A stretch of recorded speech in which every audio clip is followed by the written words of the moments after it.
Hey, I'm Harrison and welcome back to the Growth Voyage Podcast. There's a real tension that most men live with, the pull between taking action and slowing down enough to listen to the signs. We're told to move, build, move forward, and that advice works until it doesn't. This episode is simply a reflection on what 2025 taught me about that balance, where action gave me identity and momentum, and where it quietly turned into force. This is simply an honest look at what stopped working for me and what brought me back to clarity. Enjoy.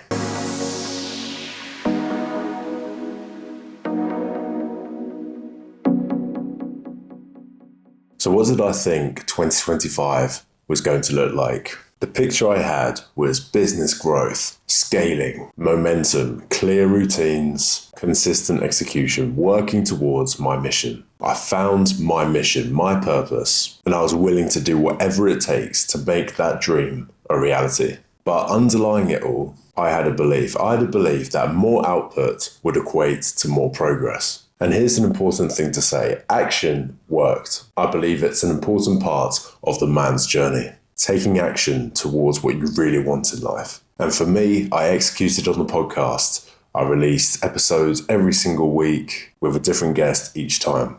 I made some fantastic connections. I had a great morning routine. I had discipline. I was pushing myself physically, and action gave me an identity, momentum, and it gave me a real sense of direction. So in some regards, it really did work for me. But it did actually force me to face things. The first thing that I noticed was this real resistance to slowing down. Slowing down for me felt really unsafe. It was a real belief I had to break. It was almost like withdrawal symptoms, right? If any of you have ever smoked before and you've tried quitting, you'll get some withdrawal symptoms after the first 3 or 4 days. It's very uncomfortable. You're a bit agitated. You feel like you should be engaging in that activity. Well, for me, it was similar, but it was in terms of my podcast and my business. I felt like I always had to be doing something. I had this, you know how it is, this to-do list, which has about 10, 15 things on it. And those are the main things. And then you've got 20 random admin tasks as well, plus the life admin. My identity was still tied to movement and productivity, being as productive as I possibly could be. And it makes sense as well. When you're a man and you have a mission, you have something to work towards, suddenly your life feels like it has meaning. And so what I found was that in those moments where I did slow down, whether it was through family functions, spending time with people, or even just trying to make time to do nothing, it was really, really difficult. And I could feel such a big tension in my body. And there was a real tension here for many men because action is super important. I've always maintained this, right? If you look at male suicide rates, for example, they're the highest it's been for a very long time. And this is despite more men taking the advice that is given to them to speak up more, to be vulnerable, to seek professional support. And I believe reaching out to people, being vulnerable, is a very important first step. But really, at the core of the man's desire, they want to believe that they're achieving something, that they're working towards something, that they're making a difference in the world, that they're useful. So being listened to alone doesn't change your reality or outcomes. So the action piece is super important. What are you going to do about your situation to change? And that belief has been so heavily instilled in me, which has been a huge advantage in many ways. That said though, when you take action without clarity, it becomes compulsive. And sometimes this feeling of productivity can feel good while still being misaligned. The amount of times I would think, wow, I've got so much done today. But then I thought, actually, what have I really got done that has made a huge difference? How efficient have I been? And productivity does feel good. From a personal perspective, if you can sit down at the end of the day, have your meal, go to bed, I like to see it as, have I earned that rest, right? Have I shown up today? Have I given it my all today? And at the end of the day, you know that you've given it your best. It's a great feeling. But what I noticed upon reflection was that I was chasing the feeling that productivity gave me. And all that led me to was burnout and overwhelm. And as I've mentioned before on the podcast, if you don't listen to the signs, the universe will keep on giving you the same lessons over and over again. So by really chasing this feeling of productivity, I ended up becoming less productive because I wasn't listening to my body. I was trying to force scenarios and I wasn't really present in all of my interactions, because in the back of my mind, I kept thinking, I haven't done enough today. I need to be doing more. My body kept on giving me signs that it was tired, and yet I didn't listen to it. In Bali, I found this gym called Bali MMA, and they had jiu-jitsu classes happening every single morning. I believe it was at 7 a.m. up until 8 or 9. And so I'd go there in the morning. I'd feel fantastic. I'd feel productive because I've woken up. I've done my meditation. Maybe I've done a bit of journaling. Maybe I've done a bit of breath work. Maybe I've done some reading. Head to jiu-jitsu, do my morning class, have a sauna, ice bath, whatever it may be, and I'll sit down and work for the day. Now, at first, as you can imagine, this felt amazing. Just having that start to the day was great. But what I didn't realize at the time was that I was so fixated on this routine that I refused to listen to the signals that my body was giving me. And that sounds like a pretty healthy routine. But what I didn't realize was that I was training at such a high intensity in jiu-jitsu that I wasn't giving my body time to rest at all. And it reminded me that when you look at professional athletes, their only role is to train hard and play hard. They're not working on other activities. They haven't got a business perhaps, or they haven't got extracurricular activities, whatever it may be. Their job while they're not training and playing is to rest. So I didn't put two and two together until a lot later. My body isn't a machine. It's not going to be able to be constantly working super hard on my business all day and training hard at jiu-jitsu in the morning. It's just not sustainable. And so I would try and push through caffeine, right? Maybe I'd have one coffee. It started off as one coffee, then I'd have a second coffee early in the afternoon, which is just a no-go. It's a no-go. Because if I'm having to use coffee to keep myself pushing throughout the day, then I'm clearly ignoring my body's signal that it needs some downtime. And this was a really tricky lesson to learn because, again, I was chasing that feeling of productivity. And when it comes to forms like procrastination as well, I feel like there's many different layers to it, which I've come to understand for myself. One example of procrastination, or a reason for procrastination, can be that your body just needs to rest. You need to give it time to really relax. And that doesn't include scrolling on your phone either, because even that is using our brain activity. I found it needs to be proper relaxation. In Bali, it was going to the beach. In Australia, it was going outside in nature. There might be other forms of relaxation too, but I found just how important it is to make that time. Another form of procrastination I find super interesting is this resistance that we feel, right? When there's a task that feels quite big in our mind, I found it's wise to ask ourselves the question, what is this resistance that I'm feeling? Is it because me doing this task is going to take me to the next level in my development? Or is it resistance because there's a misalignment here? I'm not actually supposed to be doing this. I think I should be doing this, but my body's telling me otherwise.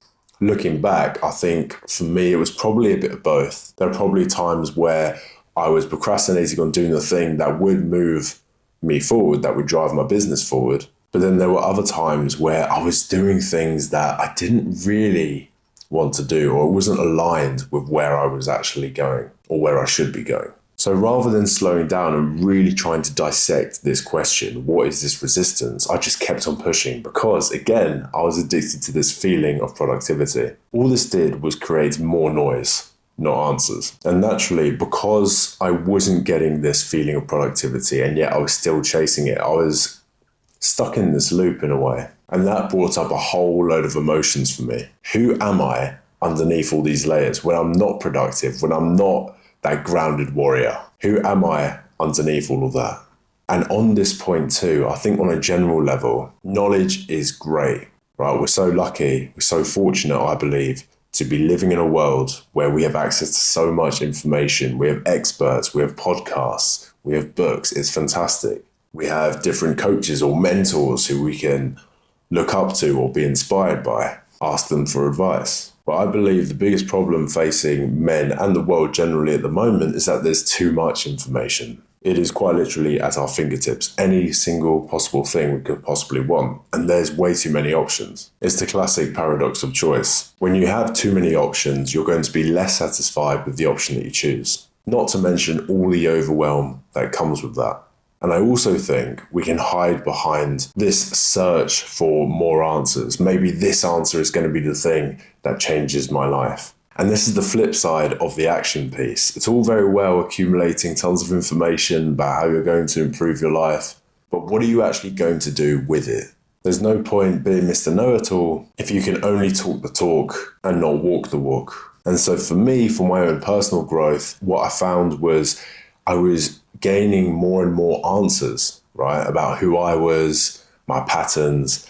And don't get me wrong, this was all very helpful for my own development. However, I was so busy chasing more and more answers that I didn't integrate what I found. So I got this huge dump overload of information, and it was kind of overwhelming. I didn't know what to do with it.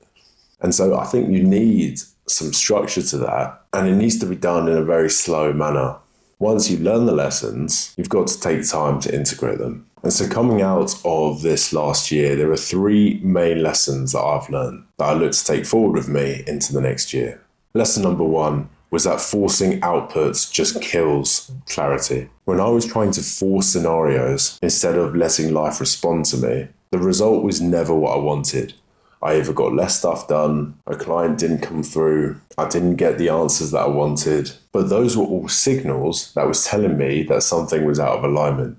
And that turned out to be myself. When your whole focus is on productivity, you're constantly rushing around trying to fit everything in to your schedule. And this is where you miss crucial information. When you never sit down to reflect on where you actually are, you never stop and actually check if you're on the right path. The way I like to see it is that if you're on a train and you realize that you're going to the wrong destination, you got on the wrong train, the best time to get off that train is as early as possible. But if you never check to see if you're on the right train, then you're going to end up way further along, and it's going to take you a hell of a lot longer to come back. Lesson 2 was that too much knowledge can become avoidance. What this looked like for me was consuming loads of information instead of integrating it.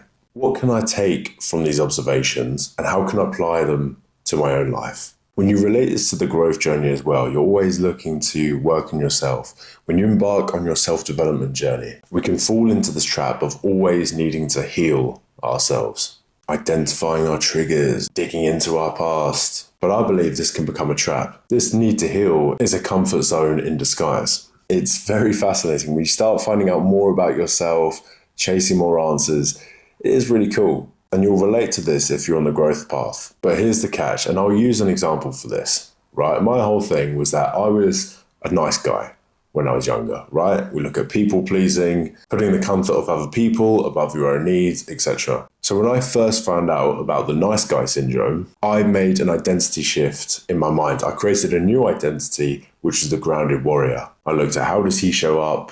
How are his patterns different to who I was before? And how is this version, this identity, more aligned with me, the version that I believe I want to step into and that I am stepping into. But when you're constantly looking to heal yourself and chasing more answers, you're denying the shift that's already taken place. I've already made that shift in my mind that I'm a different person to who I used to be. And so if, for example, I act out of alignment, right? I behave in a way that isn't aligned with my identity. One of the traps I could fall into is thinking, I'm still a nice guy. I'm still the old Harrison. I need to go back and work on myself again. But I've already made that shift in my mind. So all that has happened there is a behavior misalignment. So all I need to do is observe what has happened, take the lessons from it, and then move on. Just do better next time. So overwhelm can quite easily be dressed up as growth. Again, we're finding that balance, too little action versus too much. It's always about bringing it closer to that balance. Lesson number 3, and this is possibly the most important one. Presence gave me better data than thinking. The best insights I had, again, very simple, very cliche, but it was when I was slowing down. It is in our small interactions with people that we can learn the most about ourselves. And for me, when I finally stopped thinking about productivity and started living in the moment, I could then observe not only what other people were saying, but I could also observe my reactions to their behavior as well, which taught me more about myself anyway. It is through lived experience that a lot of these lessons come about. And I really learned to take in the small moments, which usually gave me so much more clarity. When I wasn't rushing around trying to do this thing, then the next thing, then the next thing, I had more time for people. I had more time for these small conversations. I noticed things. And it was at the usual place that I work as well. Usually, I'm so focused and I'm so in the zone that I'm not present. I'm not observant of my surroundings. And of course, this can be great, right? I love a bit of focused work. But rather than rushing down and setting on my laptop and going straight away, I've learned to really take my time with it. And as I've done that, I've ended up having one or two conversations before I sit down. And this is where I've made some great friendships, and I've even ended up collaborating with some really great people as well. Same thing as when I get into the gym. I used to be in the gym, right, we've got to get this done, 45 minutes, then get out. But then because I took my time going to the gym, I ended up overhearing a conversation. I believe this example, someone was talking about networking. I'd just done a podcast with Gil Petersil on networking. So I told him about my podcast. I got to know him more. And then he ended up inviting me to a networking event. Again, it's these small little moments that don't seem very big, but you never know where they can lead you. And this is why my number one thing I optimize for now is presence. And I learned to be with people without expecting anything in return, without trying to optimize the situation. And I found that that usually gave me far better results, if anything, simply for my own well-being. And when I gave myself that time to just be present and not rush into work or rush into being productive, that is where a lot of the clarity came, is those small intuitive thoughts that came through, and those are the ones I listened to. When I was always being productive, when I was always working, I didn't give myself that time to really slow down and think and listen to this voice, this small voice in our head. And I've come to learn through the podcast and through my own experience how important this little voice really is. And yes, absolutely, meditation is fantastic for this, for getting to learn what that inner voice really feels like. But I found the best insights I've got have been throughout the day when I've given myself permission to just slow down, even if it's 5-10 minutes. The insights didn't come when I was trying to figure things out. They came when I stopped interfering. This is why some people say the best ideas come to you when you're having a shower or when you've laid down to rest at night. If there's another thing that's really helped me, it's carrying a very small notepad and a pen. A very small one that fits in my pocket. And then whenever I get these insights throughout the day, that usually bring me so much more clarity, I write them down straight away. So what am I carrying into 2026? Integration over accumulation. Time for what actually matters. The small moments. Awareness over perfection. Rather than imagining what a perfect day looks like in terms of my productivity, I've learned to prioritize awareness. What's actually going on in my body? What's going on in my mind? How am I reacting to the external world around me? How do I feel in certain scenarios? Our body is our biggest teacher, and it's taken me a while to really understand this. And the biggest one is having more trust and less force. Rather than trying to force scenarios, force outputs, I'm learning to trust more. Trust myself, trust the universe. Because if there's anything I've learned from the last year, is that everything ends up being all right. Everything ends up being okay. I always get everything sorted out in the end. And what am I deliberately leaving behind? Rushing as a default state, forcing clarity instead of allowing it, over-identifying with output, and treating growth like a problem to solve. If anything here resonated, don't rush to fix it. Just notice what it brings up for you. And remember, growth doesn't always look like movement. Thanks for listening, and I'll see you in the next one.